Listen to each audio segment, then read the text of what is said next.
आइए हम इसका 18th क्वेश्चन देखते हैं। Exercise 2.5 AP class 10th question number 18 है ना। यहाँ बोला गया है कि किसी एपी की 4th एंड 8th टर्म का सम है 24 and 6th and 10th term का है 44 है ना। तो हमें एपी की स्टार्टिंग की 3 टर्म्स फाइंड आउट करनी है। तो ये पहली कंडीशन से पहली इक्वेशन बनेगी, दूसरी कंडीशन से दूसरी इक्वेशन बनेगी। दोनों इक्वेशन को एलिमिनेशन ऑफ इक्वेटिक मेथड से सॉल्व करेंगे तो हमें ए और डी की वैल्यू फाइंड आउट होगी और ए और डी की वैल्यू रखने पर हम एपी फाइंड आउट कर सकते हैं। तो गिवन है ना, गिवन है क्या कि 4th प्लस 8th टर्म का जो सम है वो है 24। तो 4th टर्म हमारे पास क्या होती है, a plus 3d plus 8th term होती है a plus 7d is equal to कितना 24।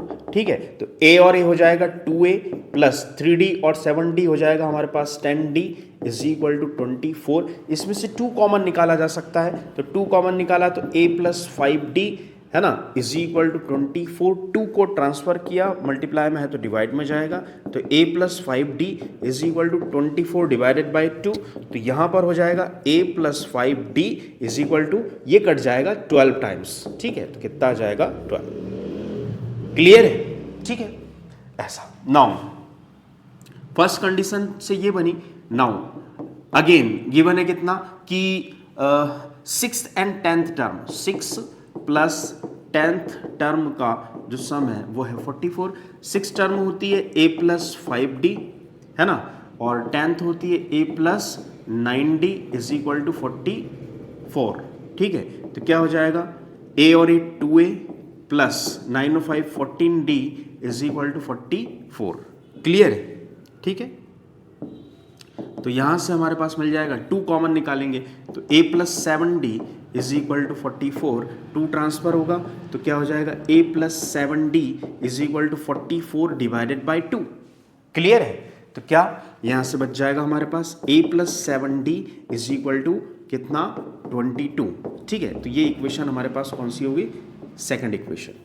ठीक है, दोनों इक्वेशन को एलिमिनेशन ऑफ इक्वेटिंग मेथड से सॉल्व करेंगे तो फर्स्ट सेकंड इक्वेशन में से फर्स्ट को सब्ट्रैक्ट करेंगे तो a और d की वैल्यू आ जाएगी। तो इक्वेशन सेकंड माइनस फर्स्ट किया तो सेकंड क्या है a plus 7d is equal to 22 और ये है हमारे पास कितनी a plus 5d is equal to 12।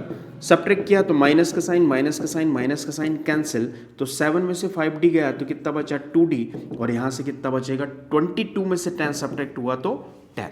ठीक है, ओ सॉरी 12 सब्ट्रैक्ट हुआ तो 10। तो यहाँ से आ जाएगी d की वैल्यू कितनी 5, d इज इक्वल टू कितनी 5। क्लियर। अब इस d की वैल्यू को हम रखेंगे इक्वेशन फर्स्ट में तो a की वैल्यू आ जाएगी। तो इक्वेशन फर्स्ट हमारे पास है a प्लस 5 और d की वैल्यू हमने रखी 5 इज इक्वल टू कितना 12। तो कितना आ जाएगा a plus 25 is equal to 12। तो यहाँ आ जाएगा a is equal to 12 minus 25। तो a की प्लेस पर वैल्यू आ जाएगी 5 में से 2 गया 3 1 माइनस 13 कितनी minus 13। Now AP a is equal to minus 13 है ना, a1 is equal to a ही होता है, a2 इज इक्वल टू क्या होता है a प्लस d मतलब a की प्लेस पर 13 और d हमारे पास कितना है 5। तो कितना आ जाएगा plus 5 is equal to minus 8 है ना। a3 होता है a प्लस 2d मतलब माइनस 13 प्लस 2 इंटू 5 तो कितना माइनस 13 प्लस 10 तो कितनी आ जाएगी माइनस 3।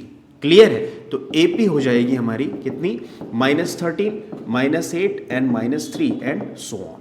क्लियर है, तो ये था क्वेश्चन नंबर 18 एक्सरसाइज 5.2 का एंड आई होप आपको समझ में आया होगा।